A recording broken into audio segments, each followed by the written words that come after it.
Hi, everyone. Welcome to the Small Business Interview. Today I have with me Justin Funamura, who's the owner, founder, creator of the Waffle Roost, which is a chicken and waffle food truck. So Hello. thanks for joining us. So why don't you tell us just a little backstory behind the Waffle Roost and how it all came together? So I started this truck. It's been we're pushing 7 years pretty soon here at the end of summer. We're kind of based in San Jose, even though we don't really have necessarily a home base. But yeah, started 7 years ago, and we've grown to 3 trucks currently, and then also we're currently also constructing our commercial kitchen, which we're in the middle of when all this happened, and that's actually just got restarted this yesterday. So that's a good thing. And, Oh wow! So it's like your own kitchen. It's like yeah. We got the property in San Jose 2 years ago, so it's been a slow grind to get that done. But yeah, our own home for our trucks, just ourselves, and we're looking forward to that. And at least the good news is the city of San Jose opened up yesterday, so we might actually get that done this year. oh, that's really cool. I'm glad you're not. That hasn't stopped you from doing that. That's Yeah, pretty cool. yeah. But otherwise, you guys are still in business though, right? Like still working? Yeah, I mean, we never really stopped. Obviously, the majority of it stopped, but I was lucky enough to line up a couple things to kind of keep us going and give us some work. And then along with, a couple other programs in the Bay Area that have been promoted to help small businesses, or we've done a couple programs where they a donor helps in multiple ways. They buy meals for either a hospital or for COVID patients, multiple COVID patients.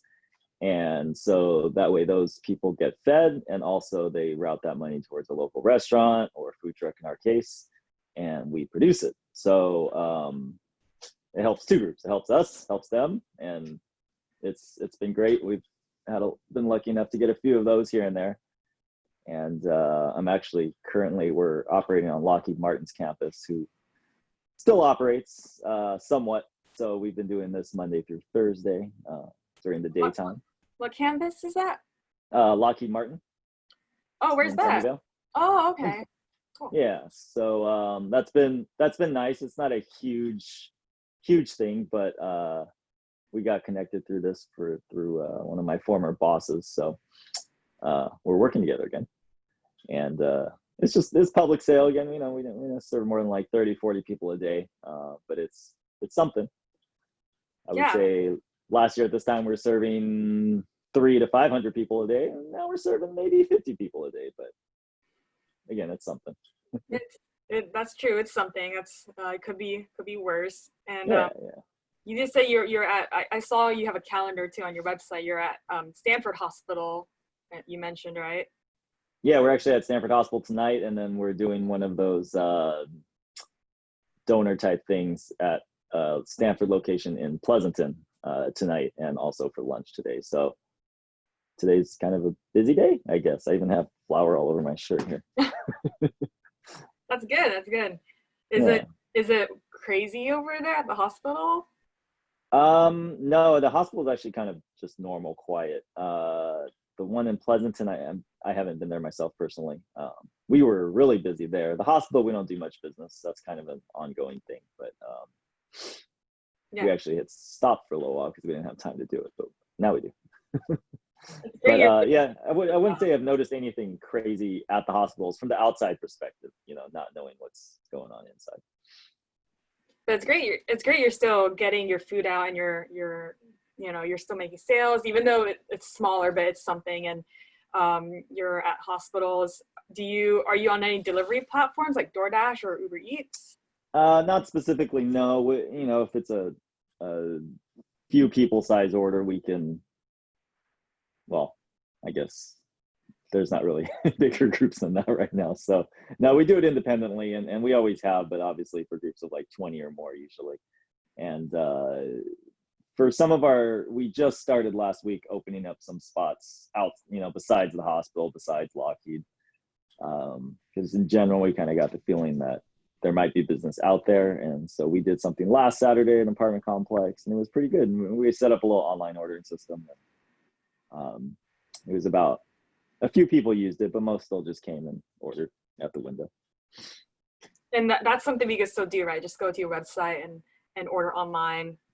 Yeah, it's pretty informal. We kind of have it site specific. So really the best way is to go to the website, see the location, and then just go to the spot, or check with Instagram and right. Instagram and Facebook, right? Yeah. You guys have different hours? Yeah, like it's really sporadic right now. We're trying a couple things out, but usually if we do lunch, it's 11 to 2. And then dinner's 5 to 8, but we don't have any super regular locations yet, but working on that over the next couple weeks. Yeah. Well, when we try to go back to normal though, do you think there'll be any particularly lasting changes to how you do business? Well, I mean, the way we've operated normally is about 50% catering and 50% public sale. And catering as in big events, corporate lunches, that sort of thing. And I would say I'm not expecting any of that to come back this year. Hopefully it'll come back next year, but I don't know. I figure that's wiped out for the year. And so we kind of have to refocus on where to sell for public sale if the economy stays well enough to where people are going to go out and eat. So we're going to kind of pivot back towards that, which I guess the assumption is that that's what food trucks do, but in reality, we really didn't do much of that. So we are going to have to do a almost full pivot on our business model. And it's not going to be easy, but I think it's doable, at least for the short term, and we can survive. And well, I guess we'll see from there. Yeah, catering would be a really big hit in general, because like food is such a social thing too. So I would see very big changes in that. And yeah, hopefully it picks up sooner than later.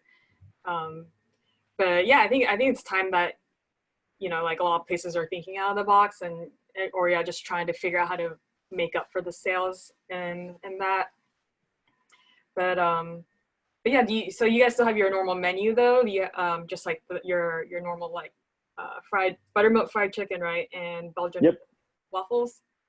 Yes, and we've actually expanded that a bit since we're at Lockheed every day, we can't obviously serve that every day. So we've started branching into all sorts of food. But yes, our main things are chicken and waffles, mac and cheese, greens.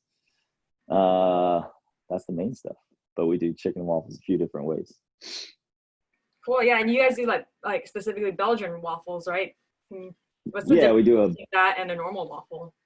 We do a Belgian liege waffle, so it's a yeast dough. So we actually make the day before and give it an overnight rise. So it gives it a nice flavor and texture as opposed to your standard out of the box waffle, I guess.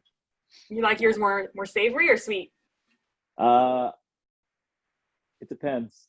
Depends on the day. Yeah. So I go back and forth. Sometimes it depends. You go savory first, then sweet, and then switch it back. So yeah. Yeah, I'm more of a sweet person, no matter what. There you go. We got choices there too. Yep.